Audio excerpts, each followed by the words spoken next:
오늘 성경 구속사 강론 창세기 47장으로 들어가겠습니다. 47장 7절부터 10절까지를 봉독합니다. 요셉이 자기 아버지 야곱을 인도하여 파로 앞에 서게 하니 야곱이 파로에게 축복하며 파로가 야곱에게 묻되 내 나이가 얼마냐? 야곱이 파로에게 이르되 내 나그네 길의 세월이 130년이니이다. 내 나이가 얼마 못되니 우리 조상의 나그네 길의 연조에 미치지 못하나 험악한 세월을 보냈나이다 하고 야곱이 바로에게 축복하고 그 앞에서 나오니라. 아멘. 봉독한 말씀 가지고 창세기 47장 전체 내용을 구속사적 관점에서 함께 풀고 또 이어서 이 말씀이 주는 교훈들을 생각해 보겠습니다. 먼저 이 말씀의 전후 문맥으로서 앞에 말씀 생각해 보십시다. 요셉이 형들에게 종으로 애굽에 팔려가서 정말 고진감래 끝에 하나님의 정말 섭리와 은혜 가운데 30살에 종에서 애굽의 총리로 수직 상승의 은혜를 받습니다. 그리고 이제 총리가 되었을 때에 참 그가 바로 아버지 야곱이 있는 가나안 땅에 가고 싶었겠지만 그는 꿈의 계시를 따라가는 사람이기 때문에 꿈에 자기가 본대로 형들이 자기한테 와야 되고 또 아버지도 맞아야 되거든요. 그래서 좀 기다리는 가운데 7년 풍년 야곱의 요셉의 그 꿈의 해몽대로 7년 풍년이 지나가고 흉년 2년 차가 되었을 때에 드디어 꿈의 계시대로 형들이 이제 요셉을 찾아오게 되는 것이죠. 이때 요셉의 나이가 몇 살입니까? 39이 됐어요. 30살에 총리가 되었고 풍년 7년이 지났고 또 흉년 2년 차에 형들이 왔으니까 요셉이 그랬거든요. 아직 흉년이 5년도 남았다고 하는 그런 말을 우리가 계산해 볼 때에 적어도 총리가 된 이후로 9년 지났어요. 그러니까 모두 합하면 39살에 지금 형들을 자신이 젊은 소년 시절에 보았던 꿈의 길들어 만나는 거예요. 형들이 다 와서 요셉에게 엎드려 절하잖아요. 자기 동생이 요셉인지 모르고. 자, 이 모든 과정에 우리 하나님의 섭리가 드러나는 것이죠. 그때 요셉이 과연 그동안 형들이 변했는가? 요셉은 정말 이걸 알고 싶었어요. 그래서 처음에는 너희들이 스파이, 간첩들이라고만 몰아붙이면서 심호흡만 결박하고 다 돌려보냈죠. 다시 올 때에 너희가 너네 막내 아우를 데려오지 못하면 나를 보지 못하리라 하니까 이제 돌아가서 참 곡식 가져가봐야 낙이 얼마나 싣고 가겠어요. 양식이 떨어진 다음에 또 가고 싶었지만 야곱이 막내 아들 베냐민을 안 보내주니까 계속 세월이 지체가 되었죠. 그러던 차에 이제 드디어 흉년 2년 차에 이제 야곱도 이 양식 문제 때문에 경제 문제도 하나님께서 사용하셔요. 예. 야곱이 하나님의 주권에 아들 베냐민을 맡기고 내려놓게 만드시는 가운데 이제 베냐민도 가지요. 요셉이 과연 그동안 이 형들이 변했는가 알아보기 위해서 베냐민의 곡식 자루에다가 은잔을 넣고 자기의 그 청지기를 시켜서 뒷조사하게 해서 나중에 다시 다 형제들이 잡혀오지 않습니까? 베냐민만 종으로 삼고 너희들은 돌려보내겠다 했을 때 유다를 비롯한 모든 형제들이 모두가 다 근심, 걱정, 고통 가운데서 베냐민을 놓아 보내주기를 간절히 요청하는 그런 가운데서 요셉은 형들이 변했구나를 알게 되고 드디어 자기의 정체를 드러내게 되죠. 형들이요, 나는 당신들이 예고에 판 요셉이라. 그러나 당신들이 나를 팔았다고 해서 한탄하지 마시고 근심하지 마시오. 하나님께서 생명들을 구원하시려고 나를 먼저 보낸 것입니다. 아주 형제들과 극적 상봉을 하게 되지요. 그리고 나서 이제 드디어 형들이 돌아가서 요셉이 보낸 수레에 아버지 야곱을 태우고 이제 애굽으로 내려오는 것입니다. 오늘 본문의 말씀은 이처럼 애굽에 내려와서 요셉이 자기 형들 가운데 5명을 택하고 아버지 야곱과 함께 바로왕 앞에 나가는 장면입니다.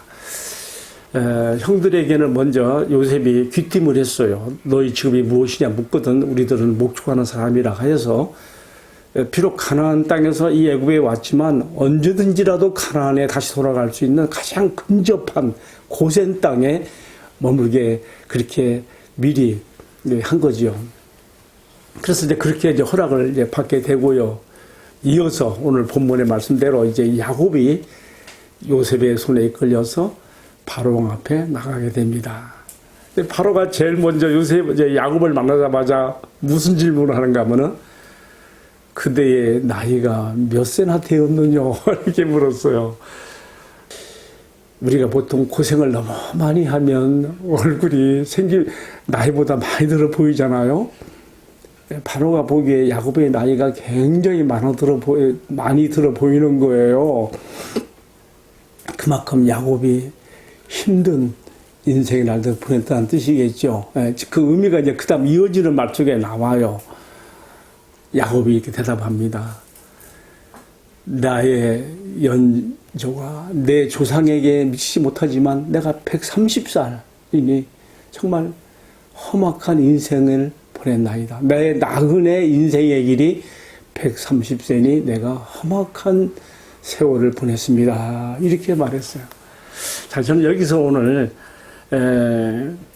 이제 생각해 보는 것이 있는데 뭐냐면 이제 이렇게 하고서 이제 야곱이 바로를 축복하고 나오게 되거든요. 오늘 이것이 전체 말씀의 지금 요지예요. 오늘 다루고자 하는 이제 이 본문의 이 말씀 가지고 크게 제가 3가지를 생각해 봐요. 첫 번째는 우리가 지금 하고 있는 강의가 구속사의 강은 어디로 흐르는가? 성경 속에 흐르는 구속사의 강은 어디로 흐르는가에 대한 지금 초점을 맞추기 때문에 가장 먼저 구속사적인 의미가 어디 있는가 한번 생각해 봐요. 자, 지금 요셉과 또 그의 11 형제와 아버지 야곱이 함께 만나서 지금 애굽 왕 바로 앞에 지금 와 있습니다. 애굽에 내려온 거예요.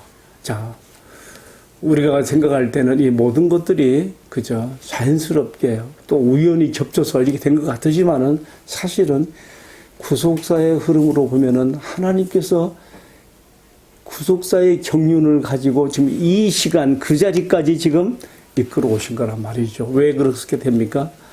이미 그의 할아버지 아브라함 때의 창세기 15장에 나오는 말씀처럼 그때 아브라함이 하나님 앞에 내가 지금 자식 하나도 없고 이 땅은 지금 가난한 사람들의 것인데 어찌 하나님께서 나에게 하늘의 별같이 내 자손이 많을 것이라고 하며 이 땅이 나의 것이 나의 자손들의 것이 될 것이라고 하십니까? 이때 하나님께서 그것을 확증해 주시기 위해서 헷불 언약을 맺었지 않습니까? 그때 헷불 언약을 맺으시면서 아주 구체적인 장례사를 말씀해 주셨어요. 그 무엇이었습니까?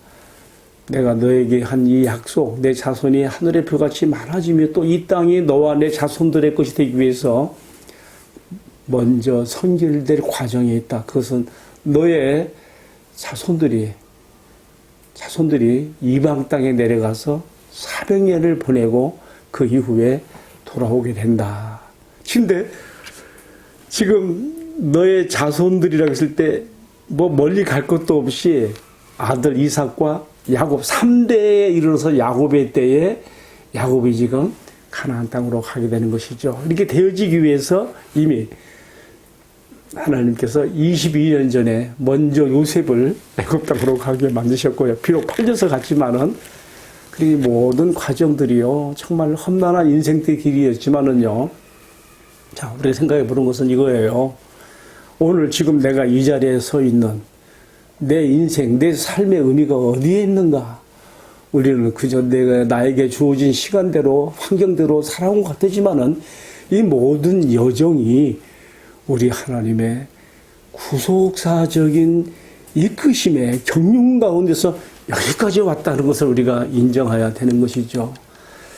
야곱의 가정에서 일어났던 모든 일들, 그리고 지금 야곱이 그의 가족 70인을 이끌고 애굽에 내려와 있는 이 모든 것 생각할 때 이 모든 것이 창세기 15장 15절에서 하나님 그의 할아버지 때 아브라함에게 했던 언약의 성취로서 지금 이렇게 되어 있다는 거 생각해 본다면은, 비록 우리가 세상에서 나에게 주어진 시간과 환경대로 내가 그 흐름을 따라 가는 시행하더지만은 나의 모든 삶과 여정 가운데 우리 하나님의 이끄심이 있다는 것.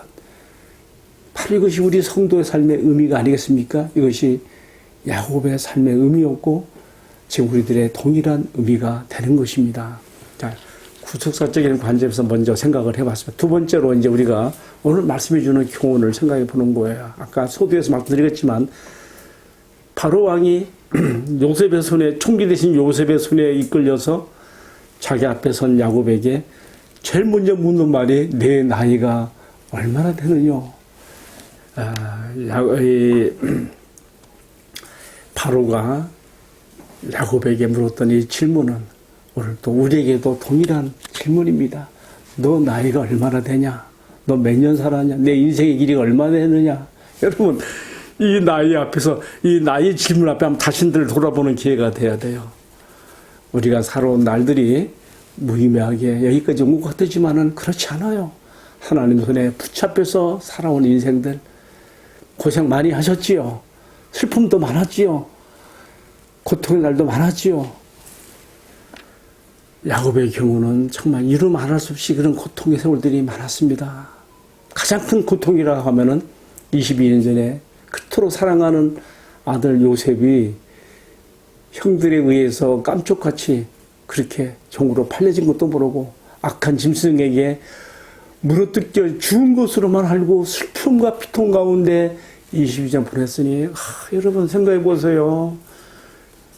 야곱의 생애 가운데 얼마나 많은 슬픔과 고통이 그의 마음에 남았겠는가. 그러나 우리가 또 생각해 볼 것이 있어요. 뭡니까?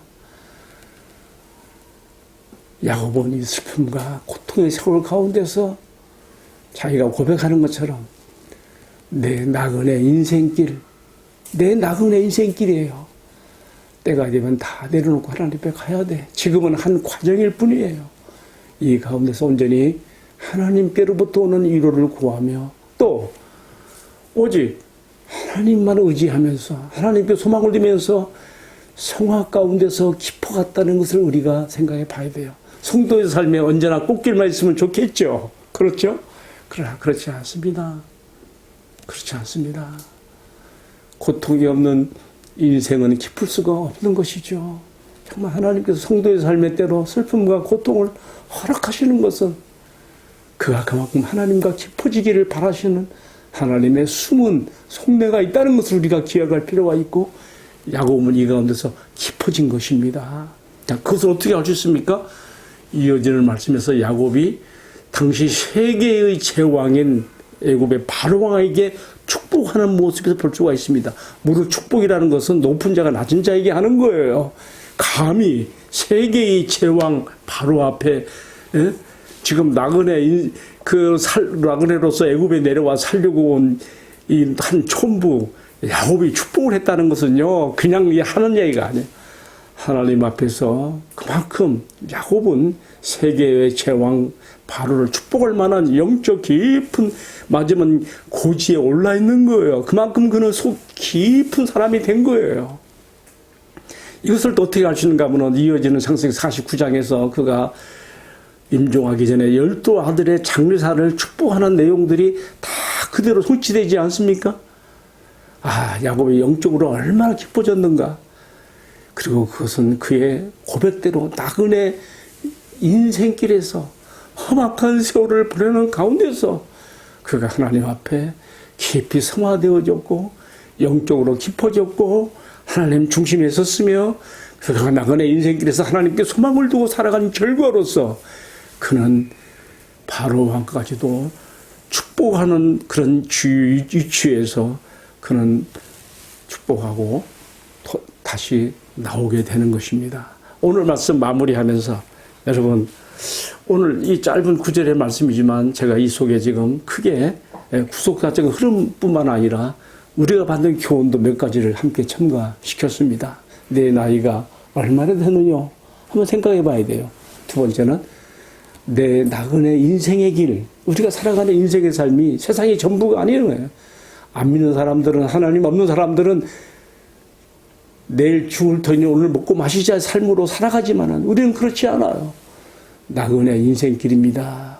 내가 어디서 나의 영원한 장래를 보낼 것인가를 생각하고 여기서 준비로 살아가는 나그네 인생길, 때가 되면 주님이 원하시면 가야지요. 우리가 야곱에게서 나그네 인생길의 교훈을 받아야 되는 것입니다. 세 번째로 생각해 보는 것, 성도의 삶에 꽃길만 있는 것은 아니다. 때로 슬픔과 고통도 있지만 야곱의 고백처럼 험악한 세월을 보낸 나이다 고백에서 보는 것처럼 그러한 슬픔과 고통의 날들이 성도의 삶을 깊이 있게 하고 하나님 중심으로 붙들어두며 하나님께로 통하는 위로를 구하고 그가 영적으로 높은 고지에 올라서는 삶이 된다는 것을 오늘 이 말씀 속에서 교훈을 받아야 되겠습니다. 함께 기도하겠습니다.